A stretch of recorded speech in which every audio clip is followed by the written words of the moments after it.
Hello and welcome back to my modded F125 career mode series, and welcome back for part 10, and a Merry Christmas Eve to you all, and hope you're having a great time during this holiday season as we're here for game round 10 at Hungary, which is going to be really interesting. We see on screen that it's actually going to rain for qualifying. This is going to be already a big mix up and see potentially what's going to happen in the session, because obviously in the wet I've not had the best type of performance or kind of confidence with the car, so obviously I'm going to try and make a few changes with the setup you see on screen, trying to make it a bit more grippy in a way, add a bit more downforce, try to help me obviously through that middle sector, which is obviously very heavily kind of more of a downforce area, but that's going to definitely open me up obviously onto the main straight, which you see on screen. But obviously I'm trying to prioritize again through the corner, trying to keep my car planned as much as I can. And you see already that Verstappen already sets the fastest lap. You see the conditions already on screen are actually absolutely horrible.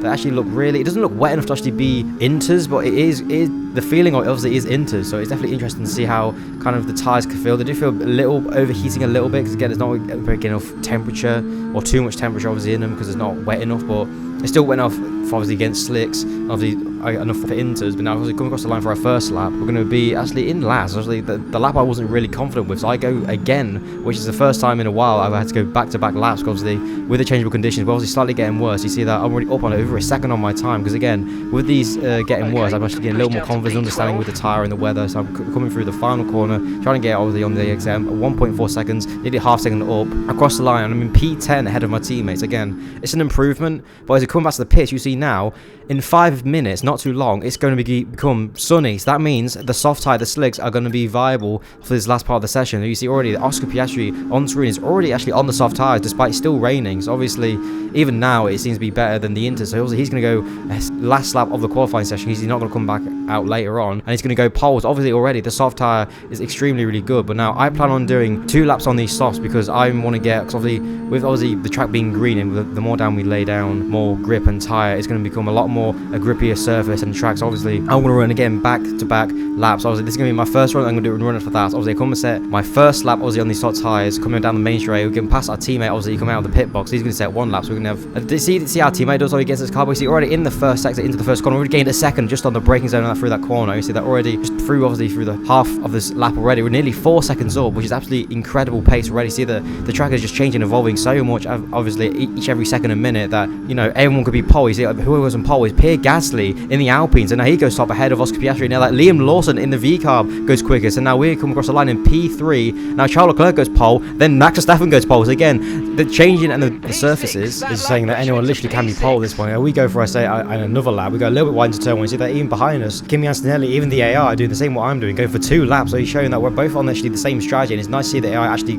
becoming a bit smart. But you see that coming through into the final sector, already 7 tenths up, and now coming to the final corner, we're over 1 second. Hopefully this is going to be a good lap all the way down into P17 at the moment. So this lap is very vital for obviously for our lap. We're coming across the line now. Where's it going to be? It's going to be P9, which is definitely an improvement again. But as we see now, though, Max Verstappen is on pole ahead of Oscar Piastri's Tartarava, and Paul Aaron in the Aston Martin Honda, the rookie Estonian, in 3rd place, which is absolutely amazing to see that. But we see that also Charles Leclerc, another title rival, all the way down in 6th at the moment. And you see that Lando Norris all the way down near the bottom of the grid, obviously getting caught out maybe with the rain or the changing conditions. Just didn't seem to set a good enough lap really at all, which is definitely interesting to see. That the more poor performance he's going to have, the less likely he's going to try and challenge for the championship, because he's definitely been struggling these last few races. That's definitely going to cost him. He's already a little bit way behind, of course, compared to his teammate and everyone else at the moment. It's definitely, I think he's around 5th in the championship, so he's definitely got a lot of catching up to do if he wants to try and win this title like he did in real life. But obviously moving on to the strategy, I'm going from soft tyre to medium strategy, which I thought the soft tyre actually round is actually not too bad. I thought it was going to be a little bit higher on tyre wear, but actually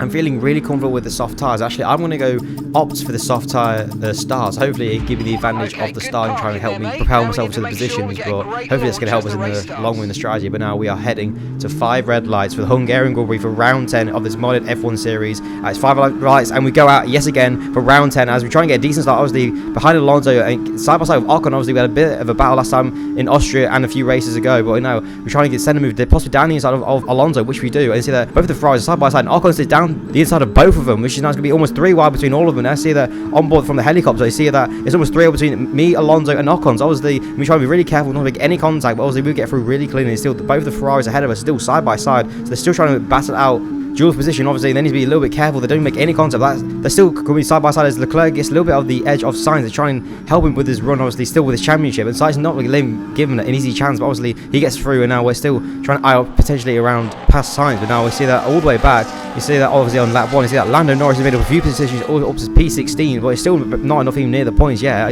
There's a battle ahead of us. You see that Paul Aaron is now getting jumped by Charles Leclerc, obviously in the Ferrari. Again, a better car compared to obviously the Ferrari to the Honda engine, but obviously he just goes past him very easily with the help of DRS. The help of ERS actually, because DRS isn't online just yet. But obviously they will come back onto lap 2. That Sainz has a bit of a moment, obviously coming through the little snaky section, which I'd like to call it. But now coming on to lap 3, we're still trying to catch Sainz as much as we can. We see that Franco Colapinto is out of the race. Is that due to a crash, or is it due to an engine failure yet again? Because we have seen many of those already this season. Now we're going on board with him, seeing what's going just actually behind Lando Norris. It's actually an engine failure, a massive engine failure actually costing him. It's actually going to be really sad. Obviously that Renault power unit in the back of that Alpine, which is definitely not good for obviously the Argentinian rookie.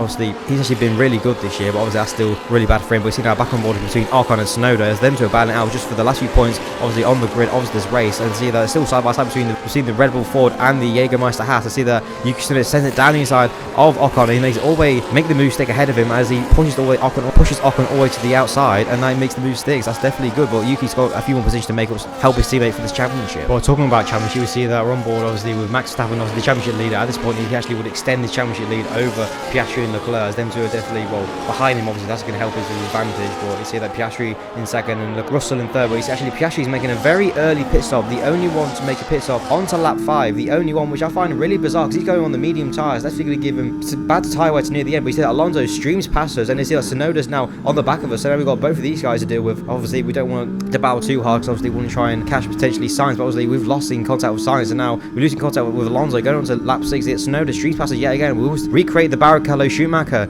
incident from 2011, and we squeeze him all the way to the wall and then try and make him give him a tight line into turn 1 as they're all the way back behind us on that same lap. We see that Lando Norris making a move down the inside of Hulkenberg, obviously in that Sauber, not making the move actually stick as Hulkenberg actually stays ahead of him, which is definitely surprising as Norris is still struggling to overtake obviously that further back on cars Norris got him. They see now that Tsunoda's trying to make a move on us. Obviously our pit box is now open and we push it all the way to the wall yet again. Schumacher Barrichello-esque again. We see that also invites that move from Tsunoda, also the young Brazilian of our former teammate of Gabriel Bortoleto, which is definitely again we have a bit of our own history obviously from F2 and etc. We haven't had much history in F1 just yet, but obviously I'm just saying yet because we don't know. But obviously now we're going to come in for our pit stop, obviously try and get off these soft tyres, go onto the medium tyres, try and be as quick as we can. But you see that now Max Verstappen obviously is changing his tyres to the mediums. Actually gets hold up in the pits from George Russell as he's going to go for onto the same strategy as everyone else. It seems like that seems to be the fastest strategy everyone's really going for. So that's definitely an interesting to see how much that might affect obviously his championship and his race so far. It's been held up just by a second or two from George Russell, but obviously we're coming out the pits. Actually no one behind us. There's actually again we've got a lot of free traffic, a lot of time to use these soft tyres to good use and as much battery to try and undercut potentially anyone who's on a different strategy. Because obviously on that same lap no one actually pits on that lap at all, but onto lap 10 you see actually Tsunoda and Paul Aaron actually pit already,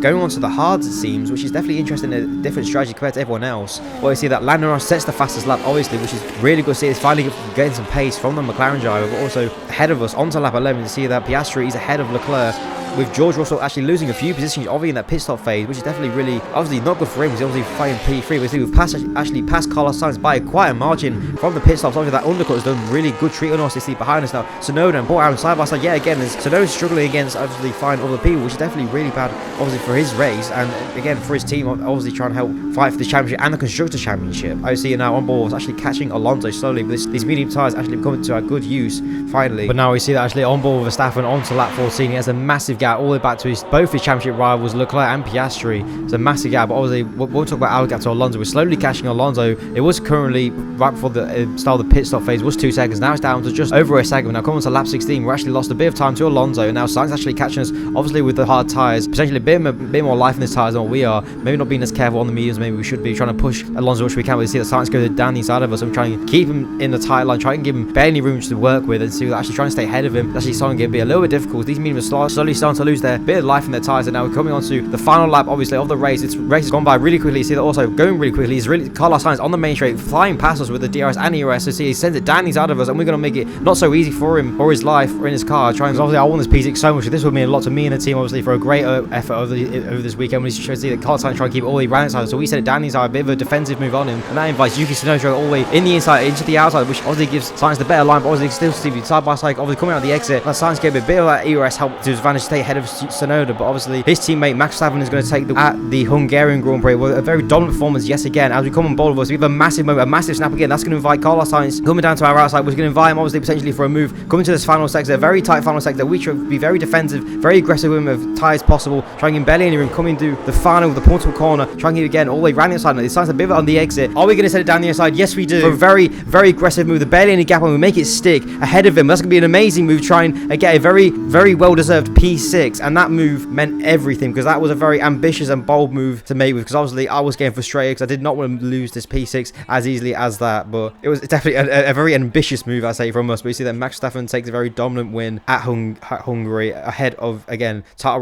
Charles Leclerc and Oscar Piastri. So Oscar Piastri was second in the championship, so he's going to lose more points to his Tata by 10 points. I don't know where Charles Leclerc's going to be, how much behind him, maybe ahead of him, who knows. But Lando Norris seems to struggle on that race, not even getting any points despite having the fastest lap, but starting from P19 to P11 is still a good race, but still no points, and that's going to affect his run for the championship and the constructors for his team. That's going to be really bad. We see that Max Verstappen is head of the championship by 24 points by both Oscar Piastri and Leclerc, as they equal on points at the moment. I see that George Russell is now ahead of Lando Norris of this race. That's again another important change for the McLaren team, but also any chance he wants of this driver's title. We see on board with us, just looking at this replay again of what the absolute move we had on Sainz. Look how tight it was between me and him through that final sector. We gave it everything between me and him. It was like nothing but respect for obviously great racing. But you see on board with Carlos Sainz, look at the massive snap that I have. I'm just pushing the car as much as I can, trying to use any life in the tyres I have left, trying to use any of the grip I have left, try and keep this P6. Obviously this is what I wanted, but again it was a great performance between both of us, but a great dominance from Max Verstappen, who extends his lead with only about 6 races to go now, which is definitely going to be interesting for the title. But I hope you guys have enjoyed this Hungarian Grand Prix. It's definitely been one amazing, intense one, very dramatic. And that final corner move from us, I did think I had that in me, but I made it work. But I hope you guys have enjoyed this video, and hope you have a very great Christmas Eve and a great Christmas tomorrow. Hope you have a blessed day and stay out. Bring happiness and joy to your families and during this time. Jesus loves you. But hope you guys see you in the next one. Peace.